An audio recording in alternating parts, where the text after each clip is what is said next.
frères et sœurs en Jésus-Christ, je vous salue tous dans le Seigneur. J'espère que vous allez bien par la grâce de Dieu. Je partage en ce jour avec le peuple de Dieu une parole, avec le peuple de Dieu une révélation, avec le peuple de Dieu un message qui s'intitule I am a believer, je suis un croyant. Un croyant, c'est qui? Un croyant, c'est quelqu'un qui n'a pas peur des persécutions. Un croyant, c'est quelqu'un qui n'a pas peur des épreuves. Un croyant, c'est quelqu'un comme Abraham qui a affronté les hommes de son époque. Il est sorti victorieux. Un croyant, c'est qui? Un croyant, c'est quelqu'un qui n'a pas peur des épreuves. C'est quelqu'un qui n'a pas peur des tribulations et des persécutions. Un croyant, c'est comme David qui a affronté aussi les hommes de son époque. Il est sorti vainqueur. Pourquoi? Parce que David était un croyant. Et nous aussi, nous sommes des croyants. Et le Seigneur m'a donné un puissant message concernant la foi dans un songe. En cette nuit, du 3 au 4 décembre 2022, il m'a donné un grand songe, une grande révélation en ce qui concerne la foi. J'aimerais partager cela avec le peuple de Dieu. J'aimerais partager cela avec les enfants de Dieu. J'aimerais partager cela avec tout ce qui se prépare au retour du Seigneur. Avant cela, je vais donner un passage des Saintes Écritures. Avant de partager ce que le Seigneur m'a montré concernant la foi, concernant la victoire sur les épreuves et concernant aussi les choses qui détruisent la foi des chrétiens, je vais partager un verset biblique. On va lire 1 Jean 5 au verset 4. On va lire l'épître de 1 Jean 5 au verset 4. Parce que tout ce qui est né de Dieu triomphe du monde. Et la victoire qui triomphe du monde, c'est notre foi. La victoire qui triomphe du monde, c'est notre foi. La victoire qui triomphe des épreuves, c'est notre foi. Parce que le juste vivra par la foi. Le juste va triompher du monde par la foi. Le juste va triompher des épreuves par la foi. Et sans la foi, il est impossible d'être agréable à Dieu, disent les Saintes Écritures.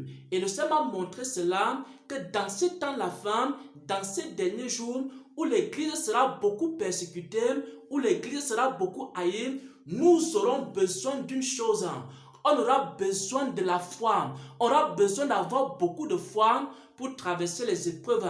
Je ne sais pas quelle épreuve tu traverses dans la vie. Il faut savoir que tu auras besoin de la foi pour surmonter cette épreuve-là. Le Seigneur me montrait que nous étions dans un lieu. Dans ce songe-là, il me montrait que nous nous trouvions dans un lieu, dans une église, l'assemblée dans laquelle je suis actuellement. Il me montrait que nous étions dans cette assemblée-là. Et maintenant, Satan a envoyé des hommes. Satan a envoyé aussi des esprits contre nous. Et ces esprits-là et ces hommes-là nous combattaient. C'étaient des hommes violents. C'étaient des hommes impies.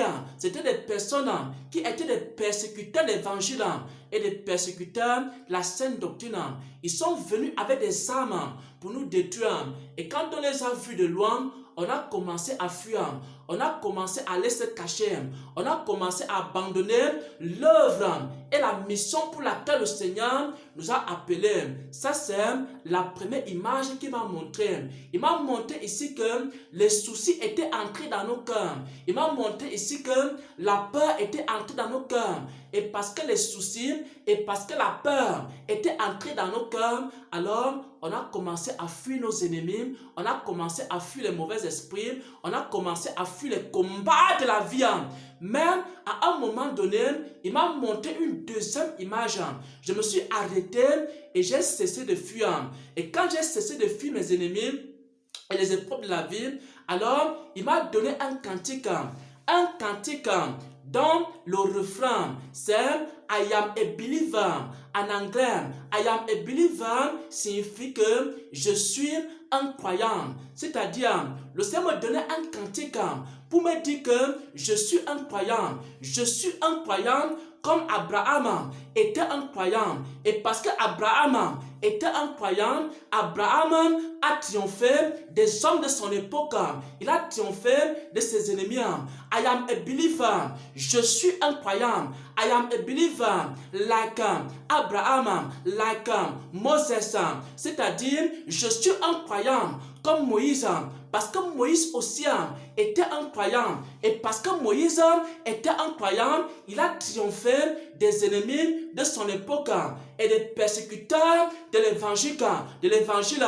I am a believer like également David.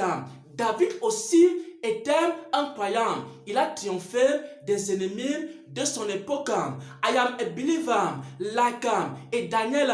Daniel aussi était un croyant. Je suis un croyant comme Daniel.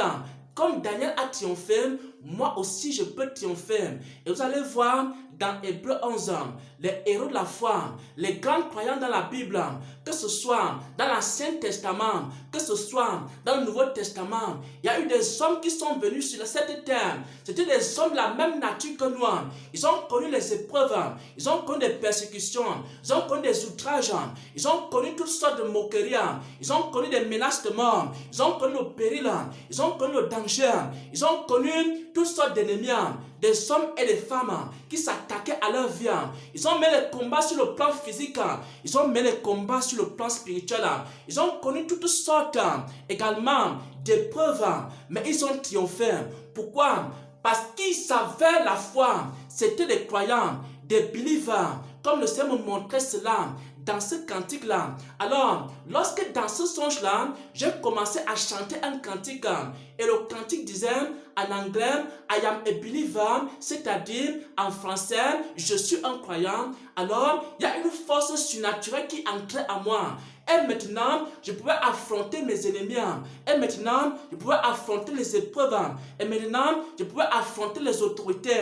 Et maintenant, je pouvais affronter les puissants de Satan. Et quand le combat a commencé maintenant, j'ai commencé à remporter la victoire. Pourquoi? Parce que maintenant là, j'avais la foi. La peur avait disparu. Les soucis avaient disparu. Mais la foi s'était installée. Et parce que la foi était déjà en moi et que j'étais devenu un croyant comme Abraham, alors moi aussi j'avais la victoire comme Abraham. Alors, les hommes et mes ennemis qui étaient autour de moi, ils ont commencé à dire à la fin que cet homme-ci, il est étrange. Cet homme-ci, il est étrange. Pourquoi? Parce que depuis on le combat, on n'arrive pas à le vaincre. Et maintenant, il y a une force surnaturelle qui le soutient. Ils ont commencé à fuir le combat. Et c'est comme ça que j'ai dominé sur eux par la foi. Selon ce qui est écrit aussi dans 1 Jean 5 au verset 4. La victoire qui triomphe du monde, c'est notre foi. Mon frère, ma soeur, je ne sais pas ce que tu traverses. Mon frère, ma soeur, je ne sais pas quelle épreuve tu traverses. Mon frère, ma soeur, je ne sais pas quel Goliath est devant toi. Mon frère, ma soeur, je ne sais pas quelle fournaise ardente est devant toi. Mon frère, ma soeur, je ne sais pas quel lion est sur ton chemin. Mais je vais te dire quelque chose. Il existe une chose que tu dois te revêtir. Cela s'appelle quoi? Cela s'appelle la foi. Cela s'appelle la foi. Il faut te revêtir de la foi comme Abraham. Il faut te revêtir de la foi comme Esaïe. Il faut te revêtir de la foi comme Ézéchiel. Il faut te revêtir de la foi comme Moïse, comme Noé. Et comme tous les patriarches de l'ancienne alliance. Et comme tous les apôtres du Nouveau Testament. Et alors, lorsque tu auras la foi et que le doute va quitter ton cœur, alors tu auras la victoire. Et les gens vont commencer à dire, comme j'ai entendu dans ce songe, mais cet homme est étrange, mais cette femme est étrange, mais cet enfant est étrange. Pourquoi? Parce qu'on le combat, mais il domine sur nous. Il y a certainement une main surnaturelle qui dirige sa vie. Pourquoi? Simplement parce qu'il a la foi. Et ce n'est pas la foi maintenant que tu vas triompher de ton épreuve. Ce n'est pas la foi que ton église va triompher de l'épreuve. Ce n'est pas la foi que tu seras au-dessus, tu seras la tête et non la queue. Pourquoi? Parce que la victoire qui triomphe du monde, c'est la foi. Soyez bénis, soyez fortifiés dans le Seigneur. C'était un plaisir pour moi de partager sa parole Amen. Amen. Amen.